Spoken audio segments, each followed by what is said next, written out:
Hello student, आज हम पढ़ेंगे आपकी बुक AIV का lesson 1 computers and computer language. अब इसमें क्या है इसको हम समझते हैं। In this chapter we will learn about the different types of computers and the language human use to interact with computers। इस लेसन में हम सीखेंगे कि अलग अलग पर्पजेस के लिए डिफरेंट टाइप के कंप्यूटर्स का यूज़ होता है और वो लैंग्वेजेस का यूज़ होता है जो कि ह्यूमन यूज़ करते हैं कंप्यूटर के साथ में इंटरेक्ट करने के लिए, बातचीत करने के लिए। जिस तरीके से हम आपस में बातचीत करने के लिए हिंदी, इंग्लिश या अलग अलग लैंग्वेज का यूज़ करते हैं, उसी तरीके से कंप्यूटर के साथ में भी तो बात करनी पड़ती है। तो उसके लिए कौन सी लैंग्वेज का हम यूज़ करते हैं इस बारे में इस लेसन में सीखेंगे। चलिए सीखते हैं। Are different kinds of computers used for different purposes. क्या अलग अलग तरह के कंप्यूटर अलग अलग पर्पजेस के लिए, डिफरेंट पर्पजेस के लिए, अलग अलग उद्देश्यों के लिए उपयोग किए जाते हैं? तो इसका आंसर क्या है, चलिए समझते हैं। The first computer was invented by Charles Babbage in the year 1822। पहला कंप्यूटर जो इन्वेंट किया गया था वो किया गया था चार्ल्स बेबेज के द्वारा। इट मीन्स चार्ल्स बेबेज एक साइंटिस्ट का नाम है जिन्होंने पहला कंप्यूटर बनाया था सबसे पहले। वो ईयर था 1822। Since then there have been many evolutions in the production based on the uses of computers.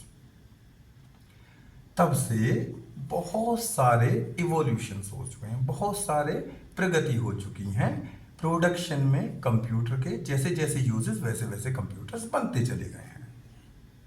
Computers are classified according to their size, processing speed and applications. Computers को अलग अलग तरह से क्लासिफाई किया जाता है। पहला है उनके साइज के अकॉर्डिंगली, उनकी प्रोसेसिंग स्पीड के अकॉर्डिंगली, और तीसरा है एप्लीकेशंस, उनको किस तरीके से हमको यूज करना है उसके बेसिस पर।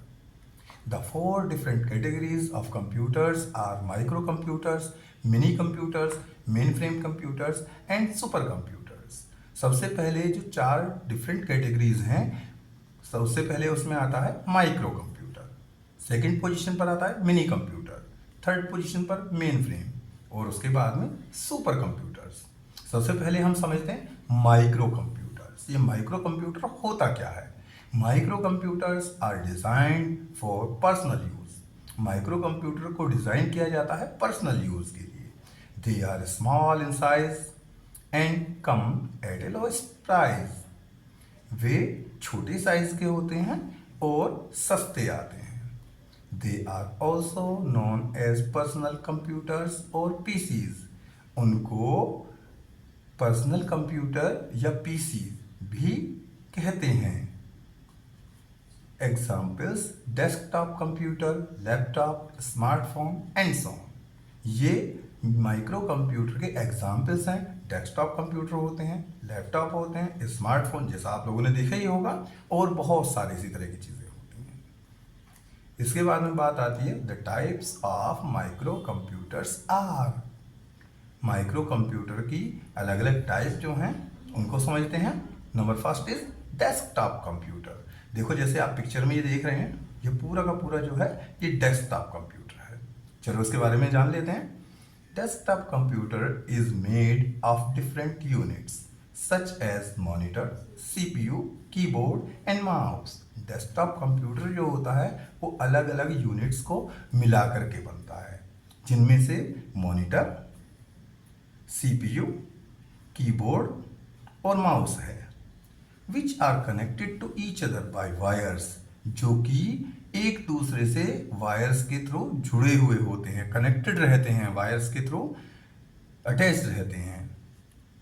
और through wireless modes like bluetooth and work as a single unit, या फिर वायरलेस मोड पर भी कनेक्टेड रहते हैं, जैसे ब्लूटूथ के थ्रू। जैसे कि आजकल आप लोगों ने ब्लूटूथ स्पीकर्स भी देखे होंगे, जिनमें कि ब्लूटूथ स्पीकर किसी वायर से कनेक्टेड नहीं रहता है, फिर भी उस पर गाना हमको सुनने के लिए मिल जाता है। उसी तरीके से ये डिवाइसेस भी वायरलेस मोड में आती हैं, जो कि ब्लूटूथ के थ्रू कनेक्टेड रहती हैं। और ये सब मिल करके सिंगल यूनिट की तरह काम करती हैं। They are placed on the top of desk, उनको हम अपनी डेस्क के ऊपर रखते हैं। Hence they are called desktop computers, इसीलिए उनको डेस्कटॉप कंप्यूटर कहा जाता है, जैसा कि आप फिगर में देख भी रहे हैं। Laptop, a laptop computer is small and light and can be carried from one place to another. अब लैपटॉप के बारे में जानते हैं। लैपटॉप होता है छोटा और हल्का और एक जगह से दूसरी जगह बड़ी आसानी से ले जाया जा सकता है। It can B folded down when not in use, और जब इसका यूज नहीं करना है तो इसको आसानी से फोल्ड किया जा सकता है, जैसे हम बुक को बंद कर लेते हैं। As it can be placed on the lap, it's called as laptop. इसको हम आसानी से अपनी गोद में रख सकते हैं, इसीलिए इसका नाम भी लैपटॉप है। जैसा नाम वैसा ही इसका काम भी है। Number next is tablets. चलो टैबलेट के बारे में समझते हैं। वैसे शायद आप लोगों ने सुना भी होगा, हो सकता है आपने देखी भी हो, नहीं देखी हो तो यहाँ पे देख लो, ये रही टैबलेट। ओके, फिगर 3 में tablet computers are portable like the laptops. Tablet computer जो होते हैं वो पोर्टेबल होते हैं, ऐसे ही पोर्टेबल जैसे कि लैपटॉप होते हैं। इसका मतलब क्या हो गया, उन्हें कहीं भी आसानी से आप ले जा सकते हैं, ला सकते हैं और कहीं भी रख करके उनसे काम कर सकते हैं। पोर्टेबल का मतलब ही ये होता है कि आप कहीं भी उनको ले जा ला सकें और आसानी से कहीं भी रख के उसका यूज कर सकें। They are smaller than laptops, वे लैपटॉप से छोटे होते हैं। एंड बिगर देन स्मार्टफोन, और स्मार्टफोन से बड़े होते हैं। Tablets have touch sensitive screens instead of a keyboard और माउस। जो टैबलेट्स होते हैं उनकी जो स्क्रीन होती है वो टच सेंसिटिव होती है, जिसे हम लोग टच स्क्रीन कहते हैं ना, एक्चुअल में उसका फुल नेम होता है टच सेंसिटिव स्क्रीन। और उनमें कीबोर्ड या माउस नहीं होते, ना ही उसमें कोई रिक्वायरमेंट है, क्योंकि हमारे फिंगर से जब हम टच करते हैं तो वो एट ए टाइम माउस का भी काम कर सकती है और कीबोर्ड का भी काम करती है, बिल्कुल वैसे ही जैसे हमारे स्मार्टफोन में होता है। तो ये बात आपको समझ में आ गई होगी मुझे लग रहा है। चलिए नेक्स्ट है स्मार्टफोन्स। स्मार्टफोन्स क्या होते हैं, सबने देखे हैं, सबके पास हो सकता है, घर पे सभी के होते हैं, ऐसा मैं एक्सपेक्ट करता हूँ। अगर नहीं भी है, आप लोगों को नहीं मिल रहा है, तो आपके पेरेंट्स के पास तो जरूर होगा पक्का, मुझे बिल्कुल पक्का यकीन है। A smartphone has the feature of both personal computer and mobile phone. Smartphone में क्या होता है कि दोनों के ही फीचर्स होते हैं, दोनों के गुण होते हैं, पर्सनल कंप्यूटर के भी और मोबाइल फोन के भी। It is a small device that fits in pocket and is handheld. ये एक छोटी सी डिवाइस होती है जो कि आसानी से हमारी जेब में फिट हो जाती है और इसको हम आराम से हाथ में लेकर के चल भी सकते हैं। Some of its uses are calling, messaging, emailing, browsing, playing games, watching movies and so on. और इसके जो यूजेस हैं वो तुम सबको पता है, कॉल करना, मैसेज करना, ईमेल करना, ब्राउज करना, इंटरनेट पे कुछ भी ढूंढना, गेम खेलना और गाने सुनना और फिल्म देखना, और इस तरह के बहुत सारे इसके यूज होते हैं, तुमको शायद पता होगा।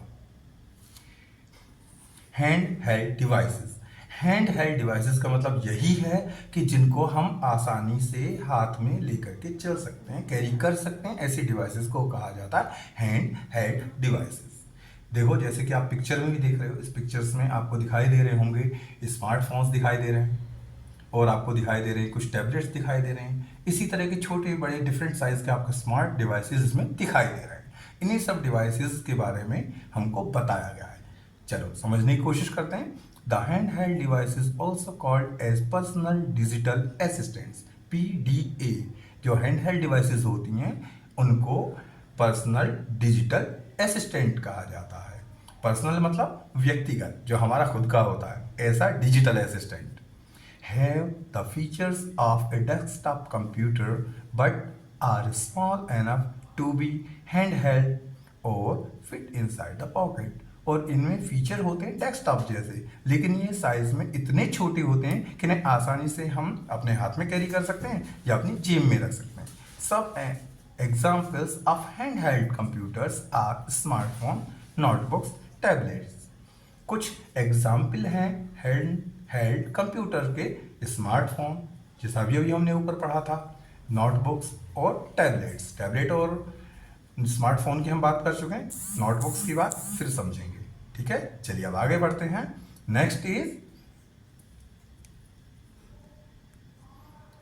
नेक्स्ट बात आती है गेम कंसोल की। हो सकता है ये आपके लिए कोई नया टर्म हो, नई चीज़ हो। चलो इसे समझते हैं क्या होता है इस गेम कंसोल में। शायद आप लोगों ने इसके बारे में कहीं ना कहीं सुना जरूर होगा, बट इसके बारे में बहुत ज़्यादा आपको जानकारी नहीं है। चलो आज जानकारी भी हो जाएगी। A game console is use to play video games.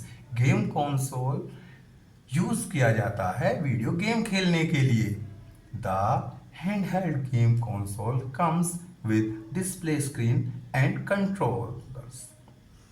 जो हैंडहेल्ड गेम कंसोल होता है वो आता है एक डिस्प्ले और स्क्रीन और कंट्रोलर्स के साथ में, बिल्कुल वैसे ही जैसे मोबाइल फोन होता है। The home video game console can also be connected to a television or computer and the controls are used to interact with the game। और जो होम गेम कंसोल होता है मतलब पूरे घर के लिए, अगर हमको एक कमरा ही इस तरह का बनाना है जिसमें कि हम गेम खेलना चाहते हैं, तो उसमें क्या होता है कि एक टेलीविजन या कंप्यूटर स्क्रीन जो है वो कनेक्टेड रहती है किससे, कंट्रोलर से, जो कि गेम के साथ में इंटरेक्ट करते हैं, जिनकी हेल्प से हम गेम खेल सकते हैं। देखो जैसा कि आप पिक्चर में भी देख रहे हो कि एक टेलीविजन स्क्रीन लगी हुई है, इसके आसपास में जो है मल्टीमीडिया स्पीकर्स लगे हुए हैं, और ये जो बच्चे हैं इनके हाथों में जो है ये कंट्रोलर्स हैं, जिनकी हेल्प से ये बच्चे इजीली गेम खेल पा रहे हैं। तो इसी तरह का होम गेम कंसोल होता है। अब आपको समझ में आ गया होगा। चलिए अब आगे पढ़ते हैं। Some examples of game consolers are Sony PlayStation and Microsoft Xbox. ये दो एग्जाम्पल हैं गेम कंसोल्स के। आपने शायद सुना भी होगा सोनी प्ले स्टेशन के बारे में, बहुत ज़्यादा इसका ऐड किया जाता है। तो चलिए बच्चों समझते हैं एम्बेडेड सिस्टम्स। एम्बेडेड का मतलब पहले हमको समझ लेना चाहिए। एम्बेडेड मतलब होता है अंतर्निहित। ये कुछ ज़्यादा ही हिंदी शुद्ध वाली हो गई, संस्कृत जैसी। तो इसको समझते हैं कि वे सिस्टम जो कि किसी एक सिस्टम में के अंदर हम फिक्स कर देते हैं, प्लेस कर देते हैं। एम्बेडेड का सीधा सीधा मतलब यही है कि सिस्टम के अंदर छोटे छोटे जो सिस्टम फिक्स रहते हैं उनको एम्बेडेड कहते हैं। ठीक है, तुमको समझ में आ गया होगा। Embedded systems are used to perform specific task in devices. Embedded systems को यूज किया जाता है डिवाइसेस के अंदर, एपरेटस के अंदर। जो एपरेटस होते हैं अलग अलग तरह के, कुछ स्पेसिफिक टास्क करने के लिए, कुछ खास काम करने के लिए एम्बेडेड सिस्टम्स लगाए जाते हैं। They are made by embedding और implanting the computer hardware and software into a large device. Means उनको कैसे बनाया जाता है, जो बड़ी डिवाइस है, लार्ज डिवाइस है, उनके अंदर जो छोटे सिस्टम हैं, जो छोटे सिस्टम्स हैं उनको हम बड़ी डिवाइस के अंदर फिट कर देते हैं, फिक्स कर देते हैं, एम्बेड कर देते हैं। कंप्यूटर का हार्डवेयर या तो सॉफ्टवेयर। ठीक है, बात समझ में आ गई। जैसे कि ऐसे समझिए कि जैसे कि एक माचिस देखिए आप लोगों ने, और माचिस के अंदर जो छोटी छोटी तिल्लियां होती हैं, तो तिल्लियां किस लिए रखी जाती हैं, ताकि टाइम आने पे हम उनको उससे आग जला सकें, उससे हम जो है चूल्हा जला सकें, या हम अगरबत्ती धूप बत्ती कुछ भी जला सकते हैं, पूजा का दिया जला सकते हैं। तो इसलिए अगरबत्ती उनको फिट किया गया है माचिस के अंदर। ठीक है, अब शायद ये चीज़ ज़्यादा क्लियर हो रही होगी आप लोगों को। It consists of CPU, memory, RAM और ROM and input-output media। इसमें क्या क्या चीज़ें हो सकती हैं? CPU हो सकता है, मेमोरी हो सकती है, मेमोरी रैम और रोम हो सकती है, या फिर इनपुट और आउटपुट मीडिया भी हो सकते हैं।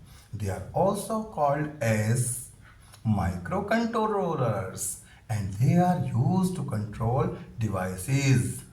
उनको माइक्रो कंट्रोलर्स भी कहा जाता है और उनका यूज होता है डिवाइसेस को कंट्रोल करने के लिए, जैसे कि TV sets, such as TV sets मतलब जैसे कि TV set, washing machines, printers and so on.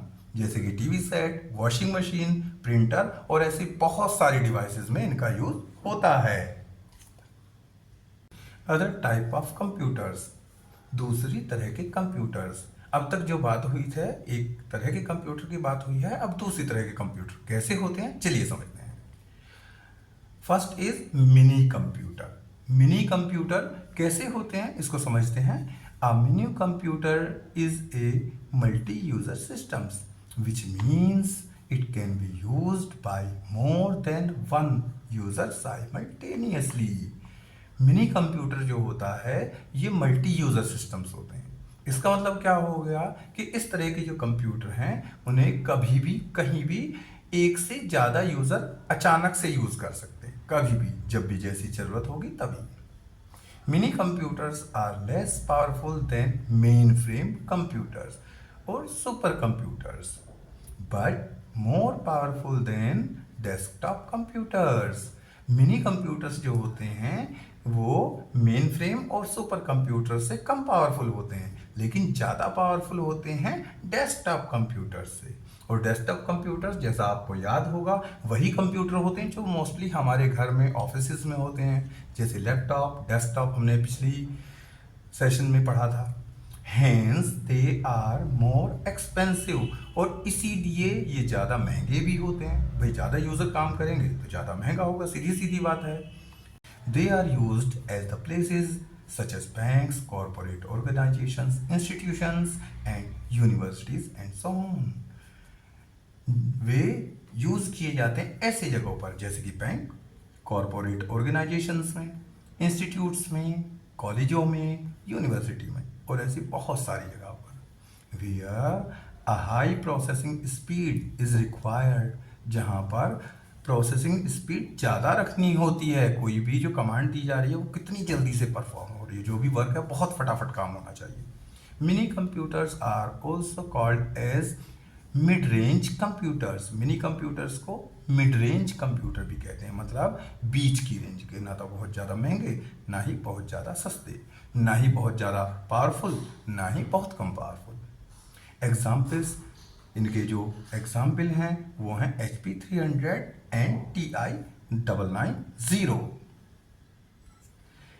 Next is mainframe computers.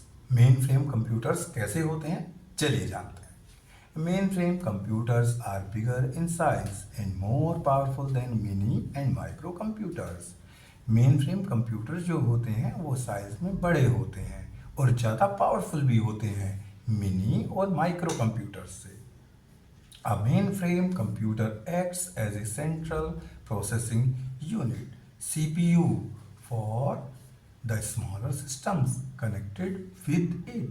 यानी कि जो एक मेन फ्रेम कंप्यूटर है उससे जुड़े जितने भी दूसरे कंप्यूटर हैं उनके लिए वो सेंट्रल प्रोसेसिंग यूनिट CPU की तरह काम करता है। इसका मतलब क्या हो गया कि एक जो है मेन फ्रेम कंप्यूटर इंस्टॉल कर दिया, उसके बाद में उससे दूसरे छोटे छोटे जो पीसी हैं उनको कनेक्ट कर दिया, सबका CPU एक ही हो जाएगा। अ main frame computer can be used by more than 100 users.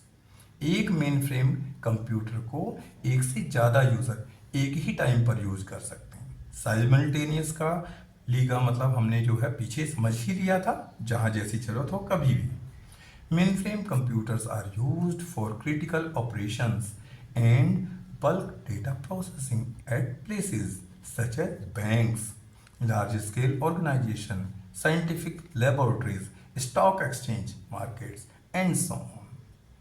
जो मेन फ्रेम कंप्यूटर्स होते हैं वो यूज किए जाते हैं जहाँ पर कि कठिन काम करने होते हैं और बहुत बड़े डेटा को प्रोसेस करना पड़ता है, ऐसी जगहों पर यूज किया जाता है मेन फ्रेम कंप्यूटर्स का।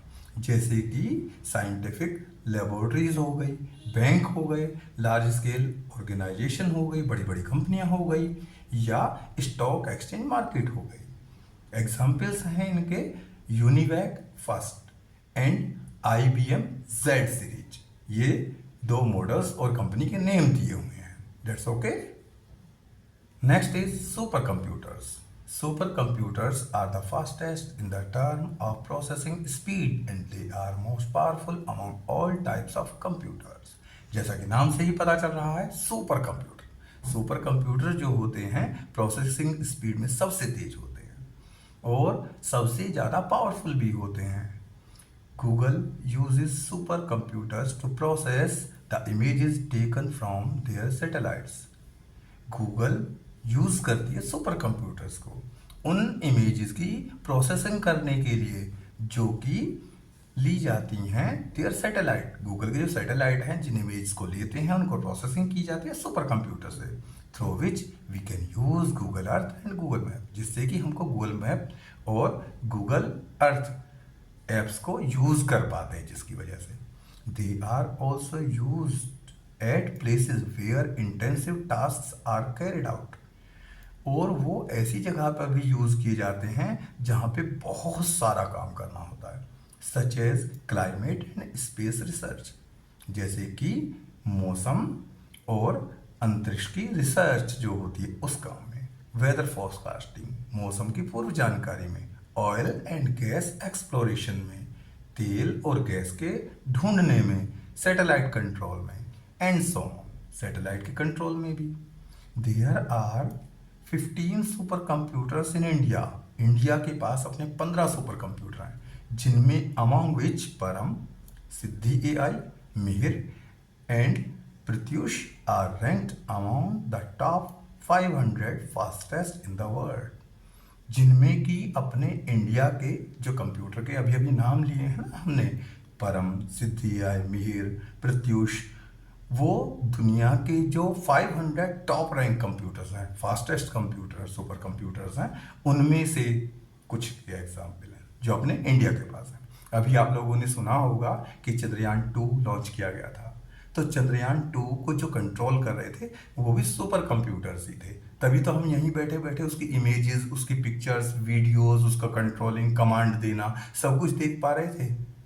तो समझ सकते हो कितने पावरफुल होते हैं ये सुपर कंप्यूटर. ओके, अब इसके बाद बात करेंगे हम कुछ नए टॉपिक्स पर. Next is comprehension. कंप्रहेंशन का मतलब होता है अपनी समझ को चेक करना. अब तक जो कुछ हमने पढ़ा है उसकी समझ को चेक करना है कंप्रहेंशन में. चलिए, ये आपको मैचिंग टाइप का दिया गया है, इसमें समझते हैं. अब टैबलेट जो मैच करेगा ये करेगा टच सेंसिटिव, क्योंकि उसकी स्क्रीन जो होती है टच सेंसिटिव होती है. नेक्स्ट इज गेम कंसोल ये मैच करेगा Xbox से. इसको मैच कर लीजिए, मिला लीजिए. नंबर 3 इज एम्बेडेड सिस्टम्स लगे हुए होते हैं वॉशिंग मशीन, ये वॉशिंग मशीन से मैच करेगा. 4th is mainframe computer का एग्जाम्पल है इसमें UNIVAC first. Super computer is Jaguar. That's all about comprehension. ये आपको क्लियर हो गया होगा. ये जितना भी आपने अभी तक पढ़ा था उसका रिकॉल है, एक शॉर्ट रिकॉल. ओके, अब नेक्स्ट टॉपिक होगा कंप्यूटर लैंग्वेजेस. चलिए समझते हैं क्या होता है ये कंप्यूटर लैंग्वेजेस. तो इसके बारे में, human beings use languages as a medium to communicate with each other. Human being, हम लोग आदमी यूज करते हैं लैंग्वेज एक दूसरे से बात करने के लिए. जैसे आप और हम भी बात कर रहे हैं और आप लोग आपस में भी बात कर रहे होंगे, तो एक दूसरे से बात करने के लिए जिस लैंग्वेज की जरूरत पड़ती है, या तो हिंदी की या तो इंग्लिश की या अपने अलग अलग रीजन में अलग अलग लैंग्वेजेस की, इसी तरीके से कंप्यूटर के साथ में भी बात करनी होती है. कैसे करनी होती है वो आगे देखेंगे. Similarly, to communicate with a computer we need a language which the computer understands. इसी तरीके से कंप्यूटर के साथ में बात करने के लिए, कम्युनिकेट करने के लिए भी हमको एक लैंग्वेज की ज़रूरत पड़ती है, और लैंग्वेज ऐसी होनी चाहिए जिसको कंप्यूटर समझ सकता हो. अब हम बात करना शुरू कर दें, माइक पे हेलो हेलो बोलना शुरू कर दें, तो क्या कंप्यूटर समझेगा? नहीं समझेगा. कंप्यूटर अपनी ही भाषा को समझता है. या हम इंग्लिश में बोलना शुरू कर दें, है ना, कि आई एम इन क्लास 6, तो भी कंप्यूटर नहीं समझेगा. उसके लिए स्पेशल लैंग्वेज की रिक्वायरमेंट होती है. चलिए देखते हैं कैसी होती है वो. In a computer language a program is set of rules and instruction given to the computer to perform specific task। Computer language में होता क्या है कि एक प्रोग्राम होता है, और प्रोग्राम क्या होता है, set of rules and instruction होता है जो कि कंप्यूटर को दिया जाता है कोई स्पेसिफिक काम करने के लिए। ये बात शायद आपको समझ में नहीं आ रही होगी। चलो इसे थोड़ा सा इजी करके समझते हैं। आपको एआई वे पढ़ना है तो उसके लिए क्या करना पड़ेगा, पहले एआई वे की बुक निकालनी पड़ेगी। बुक निकालने के बाद में आपको लेसन 1 ओपन करना पड़ेगा, उसके बाद आपको सर पढ़ाएंगे और आपको पढ़ना पड़ेगा। तो इसी वर्क को अगर हमको कंप्यूटर से कराना है तो उसके लिए ये सारी बातें उसको लिख करके बताना पड़ेगा। उसी को ही प्रोग्राम कहा जाता है, वही है set of rules and instruction. समझ में आ गया? इन इट इन्वॉल्व्स राइटिंग दो set of rules and instructions.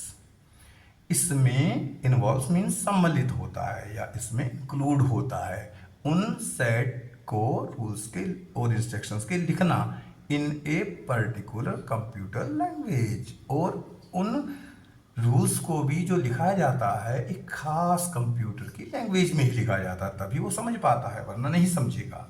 The programming language have evolved owing the ability of programmers to write various computer application programs। जो कंप्यूटर लैंग्वेज हैं वो evolve हुई हैं, पैदा हुई हैं। इसके लिए हमको शुक्रगुजार होना चाहिए उन प्रोग्रामर्स का जिन्होंने कि अलग अलग कंप्यूटर के एप्लीकेशन प्रोग्राम लिखे हैं। ठीक है, let's learn about the classification of computer languages. Means ये है कि जो कंप्यूटर लैंग्वेजेस हैं उनका भी क्लासिफिकेशन किया गया। हर चीज़ का क्लासिफिकेशन होता है, जैसे कि कंप्यूटर का क्लासिफिकेशन हमने प्रीवियस सेशन में पढ़ा था, है ना। इसी तरीके से कंप्यूटर लैंग्वेजेस का भी क्लासिफिकेशन है। चलिए समझते हैं। Computer languages, machine language, assembly language, high level language, fourth generation language, ये कुछ लैंग्वेजेस हैं जो कि कंप्यूटर लैंग्वेज होती हैं। अब नंबर फर्स्ट है मशीन लैंग्वेज। जैसे कि पता ही चल रहा है इसके नाम से कि मशीन से रिलेटेड लैंग्वेज होगी। अब कैसे क्या होता है, चलो समझते हैं। Machine language is the first generation language. Machine language है फर्स्ट जनरेशन लैंग्वेज, पहली पीढ़ी की लैंग्वेज है ये। It is the only language that is directly understood by the computer। और यही केवल इकलौती ऐसी लैंग्वेज है जिसको कंप्यूटर सीधे सीधे समझता है। It is expressed in binary form, that is 0 and 1। ये एक्सप्रेस की जाती है बाइनरी फॉर्म में, और उसमें केवल दो ही चीज होती हैं, या तो 0 या तो 1।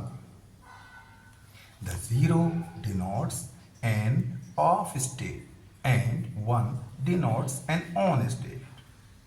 मीन्स क्या है कि 0 जहाँ पर शो हो रही है वहाँ पर ऑफ कंडीशन शो होगी, और जहाँ पर 1 शो हो रहा है वहाँ पर ऑन कंडीशन होगी। It is a very machine dependent language ये, and that's why writing program in this particular computer language is very difficult।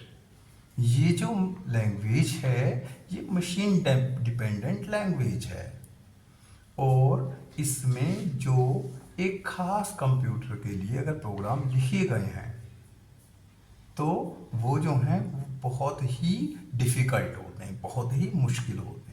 ये मशीन के ऊपर निर्भर करती है कौन सी मशीन पर किस कंप्यूटर के लिए प्रोग्राम लिखे जाएंगे। और दूसरी प्रॉब्लम क्या है कि जिस कंप्यूटर के लिए ये प्रोग्राम लिखे जा रहे हैं उसी पे ही ये रन भी करेंगे। The advantage of the machine language are high processing speed. इसका फ़ायदा ये था कि इस प्रोसेसिंग स्पीड बहुत तेज थी, and very low use of memory, memory का बहुत कम यूज़ होता था। The disadvantage is that a machine language program written on one computer may not be applicable with other computer। और डिसएडवांटेज इसका ये था कि जो एक पर्टिकुलर कंप्यूटर के लिए मशीन लैंग्वेज में प्रोग्राम लिखा गया है, वो बिल्कुल ऐसा संभव था, ऐसा पॉसिबल था कि दूसरे कंप्यूटर पे वर्क नहीं करेगा, उसके लिए एप्लीकेबल नहीं होगा। Machine language is the least user friendly language but out of computer languages and it is also known as low level language LLL। Machine language जो थी ये यूज़र फ्रेंडली लैंग्वेज बहुत ही कम थी, यूज़र को बहुत कम समझ में आती थी। लेकिन जितनी भी ये कंप्यूटर लैंग्वेज हैं सबसे कम यूज़र को समझ में आने वाली लैंग्वेज है, यूज़र के लिए काम करना इसमें बहुत मुश्किल है और इसीलिए इसको लो लेवल लैंग्वेज कहा जाता है। लैंग्वेज बहुत अच्छी थी, फैंटास्टिक थी, लेकिन किसके लिए? कंप्यूटर के लिए। बहुत खराब थी यूज़र के लिए। क्यों? क्योंकि ये समझ ही में नहीं आती। जो यूज़र है अगर उसने कोई प्रोग्राम लिख भी दिया तो ऐसा पॉसिबल था कि वो खुद भूल जाए मैंने कहाँ पे क्या लिखा था और क्यों लिखा था। और अगर एक कंप्यूटर के लिए सब कुछ सही भी रहा, चल भी गया, तो ये भी पॉसिबल है कि दूसरे कंप्यूटर पे वो प्रोग्राम रन ही ना करे, फिर दोबारा लिखो। तो कितनी डिफिकल्ट है समझ सकते हो। Assembly language.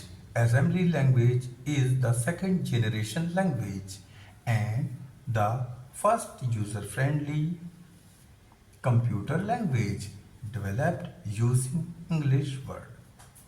सेकेंड लैंग्वेज जो आई थी, सेकेंड जनरेशन की जो लैंग्वेज थी वो थी असेंबली लैंग्वेज, और ये पहली यूज़र फ्रेंडली लैंग्वेज थी जिसमें कि इंग्लिश के वर्ड्स यूज़ किए गए थे। मतलब जो पहली हमारी लैंग्वेज थी मशीन लैंग्वेज, उसको थोड़ा सा मॉडिफाई किया, थोड़े से इंग्लिश के वर्ड यूज़ किए, उससे ये थोड़ी सी यूज़र फ्रेंडली हो गई। इट यूजेस न्यूमेरिक कोड्स और symbols such as add for addition, sub for subtraction and so on instead of binary numbers 0 and 1। इसमें क्या होता था कि ये निमोनिक कोड्स यूज करती थी या मैथमेटिकल सिंबल्स का यूज करती थी। जैसे कि एडिशन अगर करना है तो उसके लिए ऐड लिख दिया जाता था, सब्ट्रैक्शन करना है सब लिख दिया जाता था, और इसी तरह के कोड्स को यूज किया जाता था। बाइनरी नंबर 0 और 1 की जगह पर। If the operation code for subtraction is 0011 in binary language, it is directly written as sub in assembly language। For example के लिए अगर हमें subtraction ऑपरेशन के लिए, मतलब एक घटाव के सवाल के लिए हमको कोड देना है 0011 जो कि बाइनरी का कोड था, तो उसकी जगह पर असेंबली लैंग्वेज में SUB लिख दिया गया सब्ट्रैक्शन के लिए। As assembly language uses symbolic codes it can not be directly understood by the computer. अब होता क्या है, क्योंकि असेंबली लैंग्वेज जो थी वो कोड्स का यूज करती थी, तो प्रॉब्लम यहाँ पे ये आने लगी कि यूज़र के लिए तो फ्रेंडली हो गई, यूज़र के लिए थोड़ा सा आसान हो गया काम करना, लेकिन जो कंप्यूटर था उसके लिए प्रॉब्लम हो गई। कंप्यूटर को समझ ही नहीं आती, 0 1 को तो वो समझता है, बट जो कोड हमने लिखे थे, जैसे हम ऐड लिख रहे थे या SUB लिख रहे थे, वो उसको समझ में ही नहीं आते। फिर उस चीज़ का भी सॉल्यूशन निकाला गया। It cannot be directly understood by the computer and has to be converted into machine language। और क्या हुआ कि इसको जो था मशीन लैंग्वेज में फिर से कन्वर्ट करना पड़ा by translator programs called assemblers। इसको हमें मशीन लैंग्वेज में फिर से बदलना पड़ा किस, और उन जो स्पेशल ट्रांसलेटर प्रोग्राम उसके लिए डेवलप किए गए थे उनको कहा जाता था असेंबलर्स। ठीक है, जो मतलब उसको करने वाले थे, ट्रांसलेट करते थे, उनको असेंबलर्स कहा जाता था। Assembly language is also called symbolic machine code, और इसलिए सिंबॉलिक, इसका असेंबली लैंग्वेज का एक दूसरा नाम सिंबॉलिक मशीन कोड भी है। assembly language is a low level language since it is also a machine dependent language. Assembly language भी एक लो लेवल लैंग्वेज LLL ही है, क्योंकि ये जो है ये भी एक मशीन डिपेंडेंट लैंग्वेज है। इसमें भी हमको मशीन पे डिपेंडेंट रहना ही पड़ता है। एक मशीन के अलावा हम दूसरी मशीन पर प्रोग्राम नहीं चला सकते, मतलब जिस पे हमने प्रोग्राम बना दिया है उसी पे ही ये चलेगा, दूसरी मशीन पर इसका प्रोग्राम नहीं चलेगा। इसमें भी प्रॉब्लम यही आ रही थी असेंबली लैंग्वेज। चलिए अब जो है कुछ इसमें कैसे क्या हो रहा था, जो हम बात कर रहे थे इसकी, कि इसमें हमने असेंबलर का यूज़ किया था। असेंबलर यानी कि ट्रांसलेटर। ये किस तरीके से काम करता रहा होगा, इसमें जैसे कि हमने सबट्रैक्शन हमको कराना था, तो हमने क्या लिखा यहाँ पर 0011, ये कोड था बाइनरी के लिए। तो इसमें क्या किया, जो असेंबलर में हमने लिख के दे दिया SUB। अब जहां भी हमारे कंप्यूटर को ये लिखा हुआ मिलेगा SUB, तो वो समझ जाएगा कि मुझको एग्जीक्यूट करना है 0011। इस तरीके से असेंबलर काम करता था। ठीक है, तो ये बात समझ में आ गई। लेकिन ये भी थी LLL ही, जैसे कि बाइनरी लैंग्वेज थी, मशीन लैंग्वेज थी, वो भी LLL, असेंबली लैंग्वेज तो भी LLL। इसके बाद में बात आती है हाई लेवल लैंग्वेज की। High level language, the high level languages HLL are also known as third generation languages. उनको थर्ड जेनरेशन लैंग्वेज कहा जाता है। अभी तक हमने जो पढ़ी है machine language first generation language, assembly language second generation language, और अभी जो हम पढ़ रहे हैं high level language, it is third generation language. They use English words and mathematical operators. वो दोनों चीजें यूज करती हैं, इंग्लिश वर्ड को भी और मैथमेटिकल ऑपरेटर्स को भी। They are machine independent languages. सबसे अच्छी बात इनमें यह है कि वे मशीन इंडिपेंडेंट लैंग्वेजेस है, मतलब एक कंप्यूटर के लिए प्रोग्राम डेवलप करो और सब पे चला। अधिकतर कंप्यूटर्स उनको सपोर्ट करते हैं। Thus they are user friendly languages. अब वो इसीलिए यूजर फ्रेंडली हो गई क्योंकि एक यूजर ने प्रोग्राम डेवलप किया और उसको कई लोग चला सकते हैं और उनको प्रोग्राम डेवलप करना भी आसान हो गया। High level language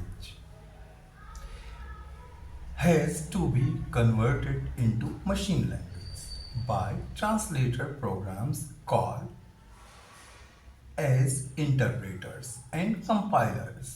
high level language को बदलना होता था मशीन लैंग्वेज में, और ये काम करते थे ट्रांसलेटर प्रोग्राम्स जिनको कहा जाता है इंटरप्रेटर, एंड कंपाइलर्स, और कुछ को कहा जाता है compiler. Some examples of high level languages are Pascal, Fortran, C++, Java and so on. High level language के कुछ एग्जाम्पल हैं, कौन कौन से? पास्कल, फोर्ट्रेन, C++, जावा और ऐसी अनेकों भाषाएं हैं जो कि हाई लेवल लैंग्वेज में आती है, और ये सारी की सारी जो है ये थर्ड जेनरेशन लैंग्वेज है। Okay, is that clear? Generation language.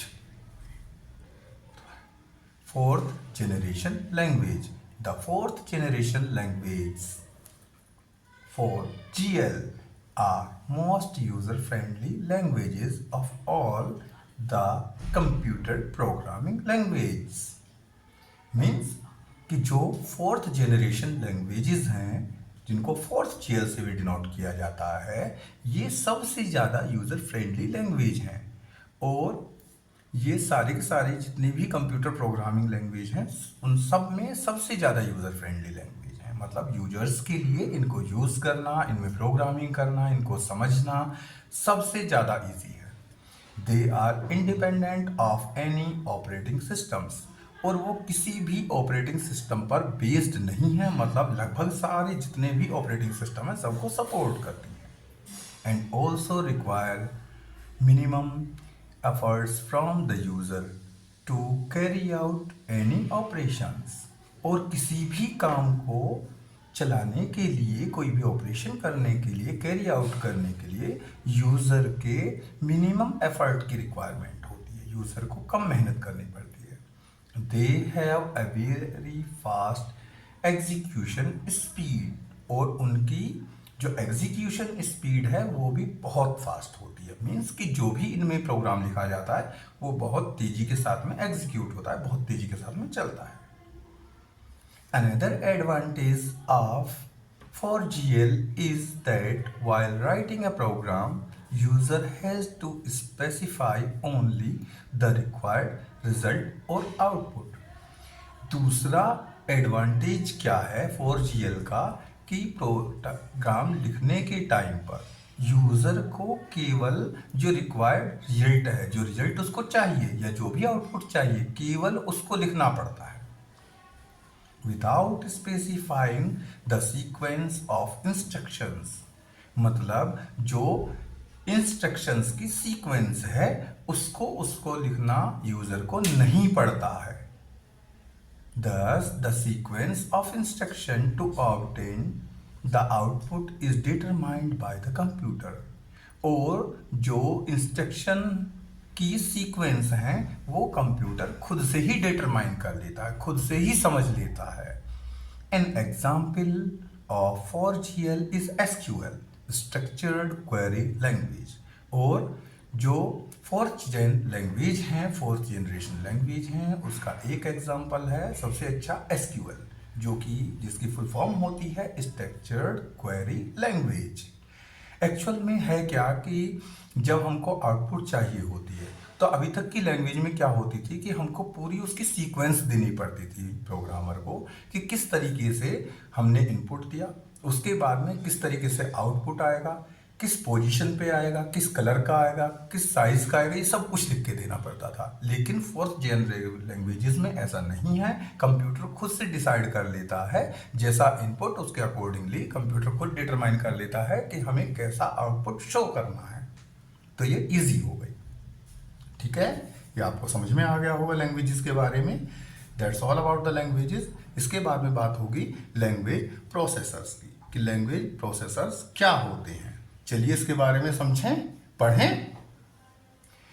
The only language that computer understands is machine language. Computer केवल एक ही लैंग्वेज समझता है और वो है मशीन लैंग्वेज। जैसा अभी पीछे हमने पढ़ा भी था, a program written in any other computer language has to be converted into machine language so that the computer can understand it. जो भी प्रोग्राम हमने किसी भी कंप्यूटर लैंग्वेज में लिखा है उसको कन्वर्ट करना पड़ता है मशीन लैंग्वेज में, तभी कंप्यूटर उसको समझ पाता है। बिगर मशीन लैंग्वेज में कन्वर्ट किए हुए हम जो भी लिख रहे हैं, कन्वर्ट करने के बिगर कंप्यूटर उसको कुछ नहीं समझेगा। अ लैंग्वेज प्रोसेसर और translator is a software that converts source code into object code. Language processor या जिसको हम ट्रांसलेटर भी कहते हैं, वो होता क्या है, एक सॉफ्टवेयर होता है जो सोर्स कोड होता है। सोर्स कोड मतलब जो कि यूजर ने या प्रोग्रामर ने जो भी कोड लिखा है उसको वो कन्वर्ट करता है ऑब्जेक्ट कोड में। ऑब्जेक्ट कोड का मतलब ये हो गया ऐसा कोड जिसको कंप्यूटर समझ सकता हो उस कोड में।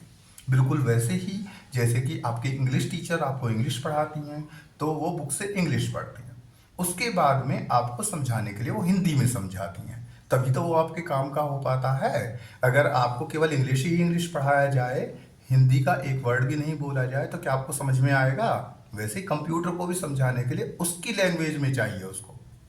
ठीक है, a program written in any computer language is called a source program. किसी भी कंप्यूटर लैंग्वेज में जो कोड लिखा हुआ होता है उसको सोर्स कोड कहा जाता है या सोर्स प्रोग्राम कहा जाता है। और सोर्स प्रोग्राम और source code, the source code converted into machine language by any language processor is called an object program और ऑब्जेक्ट कोड। और जो सोर्स कोड है जब वो कन्वर्ट हो जाता है मशीन लैंग्वेज में किसी भी प्रोसेसर के थ्रू, तब उसको कहा जाता है ऑब्जेक्ट प्रोग्राम या object code. Generally there are 3 types of language processors. 3 प्रकार के लैंग्वेज प्रोसेसर्स होते हैं, कंपाइलर, इंटरप्रेटर एंड असेंबलर। इनके 3 अलग अलग नाम हैं, कंपाइलर, दूसरे का इंटरप्रेटर और तीसरे का असेंबलर। ठीक है, आपको समझ में आ गया होगा। Assembler, an assembler is a translator program used to translate assembly language programs to machine language। assembler क्या होता है? assembler एक ट्रांसलेटर प्रोग्राम होता है जो यूज किया जाता है असेंबली लैंग्वेज को, उसमें यानी कि असेंबली लैंग्वेज में जो प्रोग्राम लिखे हुए हैं उनको वो कन्वर्ट करता है, ट्रांसलेट करता है मशीन लैंग्वेज में। The machine language code can be directly understood by the CPU. और जो मशीन लैंग्वेज में कोड लिखे हुए होते हैं वो सीधे सीधे सीपीयू को समझ आते हैं, उनको सीपीयू डायरेक्टली समझता है। It is an interactive translator software for the assembly language. ये असेंबली लैंग्वेज के लिए एक इंटरैक्टिव असेंबली ट्रांसलेटर होता है, मतलब कि जैसा उसको कोड मिलता जाएगा वैसा वैसा वो मशीन के लिए कोड देता जाएगा, कंप्यूटर के लिए कोड देता जाएगा। ठीक है, इससे कंप्यूटर को असेंबली लैंग्वेज को समझना इजी हो जाता है। इसके बाद है advantages of assembler program. Assembler program के क्या एडवांटेज हैं, क्या फायदे हैं, चलो समझते हैं। The symbolic programming is easy to understand. Symbolic programming समझने में आसान है। Thus time saving for the programmer, और इसीलिए प्रोग्रामर के लिए टाइम सेविंग है, टाइम बचता है। जब अच्छे से समझ में आएगी तो प्रोग्राम लिखना आसान होगा, जब प्रोग्राम लिखना आसान होगा समझना भी आसान होगा और टाइम भी बचेगा। ठीक है, it is easy to fix errors and alter program instructions. जो अगर गलतियां हो गई हैं उनको सुधारना आसान है, और जब गलती सुधरेंगी तो प्रोग्राम में जो कुछ चेंजेस आएंगे, अल्टर मीन चेंज करना, तो प्रोग्राम की इंस्ट्रक्शंस जो हैं उनको चेंज करना भी आसान है। Number 3, the efficiency in execution is similar to that machine level language. और जो एग्जीक्यूशन की इफिशिएंसी है, मतलब जो स्पीड है, वो बिल्कुल सेम है जितनी की मशीन लेवल लैंग्वेज में होती है। यानी बाइनरी लैंग्वेज में जितनी तेजी से प्रोग्राम एग्जीक्यूट होगा उतनी ही तेजी से असेंबलर यूज करने के बाद में असेंबली लैंग्वेज का प्रोग्राम भी एग्जीक्यूट होगा। इसके बाद में जिस चीज डिसएडवांटेज की बात आती है कि disadvantage of assembler program, assembler program के डिसएडवांटेज क्या हैं। जहां पे इतने फायदे हैं तो कुछ ना कुछ नुकसान भी तो होगा, चलो समझते हैं। It's a machine dependent, one assembler can not be used in different computers.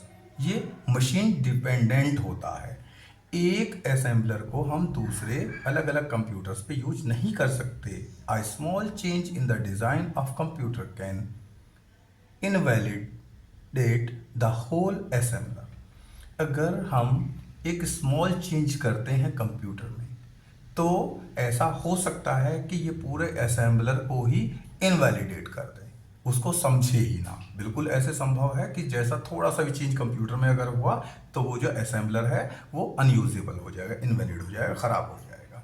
ये इसके डिसएडवांटेजेस हैं। देखते हैं कुछ आगे भी हैं कि कंपाइलर, कंपाइलर क्या होता है, चलो ये समझने की कोशिश करते हैं। A compiler is a translator program used to convert high-level language programs into machine language। Compiler एक ट्रांसलेटर प्रोग्राम होता है जो यूज किया जाता है बदलने के लिए। कन्वर्ट मीन्स बदलना, या यहाँ पे इसका सेंस होगा अनुवाद करना। हाई लेवल लैंग्वेज को के जो प्रोग्राम्स हैं उनको मशीन लैंग्वेज में, मशीन लैंग्वेज वही जो हमने पढ़ी थी 0 और 1 वाली binary language, it converts whole programs in one code and reports the error detected after the conversion। अब चलो समझते हैं। it converts whole programs in one code, ये एक ही बार में सारे प्रोग्राम को कन्वर्ट कर देते हैं। and reports the error detected after the conversion। और कन्वर्जन के बाद में, बदले जाने के बाद में जो भी एरर्स, जो गलतियां दिखाई देती हैं, डिटेक्ट होती हैं, उनको बताते हैं इसमें प्रोग्राम में क्या क्या गलतियां हुई हैं। Compiler takes time to do its work as it translates high level code to machine language. Compiler काम करने में टाइम लेता है क्योंकि ये हाई लेवल जो कोड होता है उसको मशीन लैंग्वेज में बदलता है। ऑल एट वंस, एक ही बार में। ऑल एट वंस का मतलब सारे के सारे को एक ही बार में। And then saves it to memory, और तब उसके बाद में इसको मेमोरी पर सेव कर देता है। मतलब जो भी आपने प्रोग्राम बनाया वो हाई लेवल लैंग्वेज में है, कंपाइलर क्या करेगा, उसको कन्वर्ट करेगा मशीन लैंग्वेज में। उसके बाद में जो कोई एरर होगी उसको डिटेक्ट करेगा, उसको रिपोर्ट करेगा, फिर उसके बाद में आप उसको करेक्ट करिए। उसके बाद में तब मेमोरी पे प्रोग्राम आपका सेव होगा। Is that clear? Advantages of compiler program. Compiler program के एडवांटेजेस यानी फायदे। The final executable programs is enhanced by compiler, so there are no errors and it runs faster। जो फाइनल एग्जीक्यूटेबल प्रोग्राम होता है, चलाने के लिए तैयार जो भी प्रोग्राम होता है, वो कंपाइलर उसको इन्हेंस कर देता है, उसकी क्वालिटी बढ़ा देता है, क्योंकि इसके अंदर कोई भी एरर नहीं रहती हैं और ये तेजी से रन करता है, तेजी से चलता है। Number second, users do not have to run the program on the same machine that it was created on। Users को जो प्रोग्राम उसने बनाया है उसको उसी मशीन पर बार बार चलाने की ज़रूरत नहीं है जिसके लिए बनाया गया था। मतलब अगर यूज़र ने किसी पर्टिकुलर कंप्यूटर के लिए प्रोग्राम डिज़ाइन किया है तो ये कोई ज़रूरी नहीं है कि यूज़र को उस प्रोग्राम को उसी कंप्यूटर पे चलाना है, ये दूसरे कंप्यूटर पे भी रन करेगा। ये तो इसके हो गए एडवांटेजेस। अब बात आती है disadvantages of compiler program. Compiler program के कुछ डिसएडवांटेजेस भी हैं। डिसएडवांटेजेस मतलब नुकसान। देखिए कोई भी चीज़ है, अगर उसमें कुछ अच्छाइयाँ हैं तो सीधी सी बात है कुछ तो बुराइयाँ भी होंगी।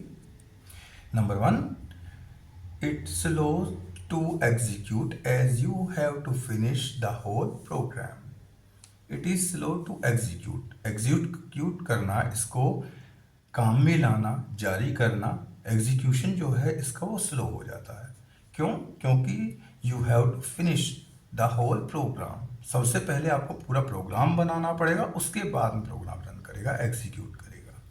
Number 2, it is not easy to debug as errors are shown at the end of the execution. It is not easy to debug as errors। Errors को हम डीबग नहीं कर सकते, सुधार नहीं सकते। क्यों? क्योंकि जब एग्जीक्यूशन हो जाता है उसके बाद ही वे शो होती हैं, पहले वो शो नहीं होंगी। पहले प्रोग्राम एग्जीक्यूट होगा, उसके बाद में पता चलेगा क्या क्या एरर है, तब उसके बाद कहीं जा करके सुधार पाएंगे। ठीक है। Next is interpreter. इंटरप्रेटर क्या होता है, चलो समझते हैं। Just like a compiler, interpreter is a translator used to convert high-level programming language to machine language। बिल्कुल कंपाइलर की ही तरह इंटरप्रेटर भी एक ट्रांसलेटर है जो यूज किया जाता है हाई लेवल प्रोग्रामिंग लैंग्वेज को मशीन लैंग्वेज में कन्वर्ट करने के लिए, बदलने के लिए। It converts the program one at a time, line by line, and reports errors detected at once. इसमें क्या डिफरेंस है, वो तो पूरे प्रोग्राम को कंपाइल कर रहा था, पूरे प्रोग्राम को एग्जीक्यूट कर रहा था, उसके बाद में एरर बता रहा था। इसमें यहाँ पे एडवांसमेंट ये है कि ये लाइन बाय लाइन प्रोग्राम को एग्जीक्यूट करता है, और जो भी इस लाइन में भी एरर आ रही है उसको तुरंत ही ये डिटेक्ट कर लेता है, पहचान लेता है और तुरंत हमको शो कर देता है। वाइल डूइंग द कन्वर्जेशन, मतलब जब भी ये चेंज करेगा तभी ही हमको एरर्स भी दिखा देगा। Hence it is easier to detect errors in the interpreter than a compiler. इसमें क्या होता है, इसलिए जो एरर्स हैं उनको डिटेक्ट करना और उनको ठीक करना कंपाइलर के कंपेरेटिवली इसमें आसान हो जाता है। An interpreter is faster than a compiler, और इंटरप्रेटर जो होता है वो कंपाइलर से तेज होता है, as it immediately executes the instructions upon the reading instructions, क्योंकि ये जैसे ही इंस्ट्रक्शन को रीड करता है तुरंत ही उनको एग्जीक्यूट भी कर देता है। Since the converted code is not stored in a memory, it has to be generated at the time of execution, क्योंकि इसमें जो कन्वर्टेड कोड होता है वो मेमोरी में स्टोर नहीं होता, तो उसके बाद में जब कन्वर्जन हो जाता है उसके बाद में ही इसको सेव किया जाता है या मेमोरी पर अपलोड किया जाता है या मेमोरी में सुरक्षित किया जाता है कंप्यूटर के। Is that clear? अब आपको कंपाइलर और इंटरप्रेटर दोनों का डिफरेंस भी पता चल गया होगा। इसके बाद में बात करते हैं advantages of interpreter program. Interpreter program के क्या फ़ायदे होते हैं? The program can be run before it is compiled, so you get partial results immediately. मतलब पूरा प्रोग्राम कंप्लीट होने से पहले ही हम रन कर लेते हैं, जिससे कि हमें पार्शियल जो रिजल्ट्स हैं वो मिल जाते हैं तुरंत, यानी कि जिस लाइन में भी मिस्टेक है हमें उसी की पता चल जाएगी और उसको आसानी से सुधारा भी जा सकेगा। You discover errors before you complete the program. Program के पूरे होने से पहले ही एरर्स का पता चल जाता है, मिस्टेक्स का पता चल जाता है। So you learn from your mistakes, और इस तरह से हम अपनी मिस्टेक से, गलतियों से सीखते हैं। You can work on small parts of the program and link them later into a whole program. आप छोटे छोटे पार्ट्स में प्रोग्राम के काम कर सकते हो, और जब वो पूरा बिल्कुल सही प्रोग्राम बन जाएगा उन सबको एक साथ में लिंक कर सकते हो और आपको लास्ट में पूरा प्रोग्राम मिल जाता है। Disadvantages of the interpreter program. Interpreter के कुछ डिसएडवांटेजेस भी हैं। क्या हैं चलिए समझते हैं। The converted program is not enhanced and may encounter data error. जो कन्वर्टेड प्रोग्राम होता है उसकी क्वालिटी इन्हेंस नहीं की जाती है, बढ़ाई नहीं जाती है, और उसमें हो सकता है कि कुछ डेटा एरर्स रह गई हों। It may be slow because of interpretation every execution. ये प्रोग्राम थोड़ा सा स्लो हो जाता है क्योंकि हर एक एग्जीक्यूशन के बाद इंटरप्रिटेशन होता है, यानी कि उसका जो है ट्रांसलेशन होगा, फिर उसके बाद में एग्जीक्यूशन होगा, लाइन बाय लाइन होता है। तो ये इसके डिसएडवांटेजेस भी हैं। ये लेसन इस तरह से कंप्लीट हो जाता है। आई थिंक आप लोगों को समझ में आया होगा। फिर भी अगर आपके कोई डाउट्स रहते हैं तो आप मुझे कमेंट करिएगा, मैं कमेंट्स को आपके क्लियर आउट करने की, डाउट्स को क्लियर करने की पूरी कोशिश करूँगा। That's all, bye students.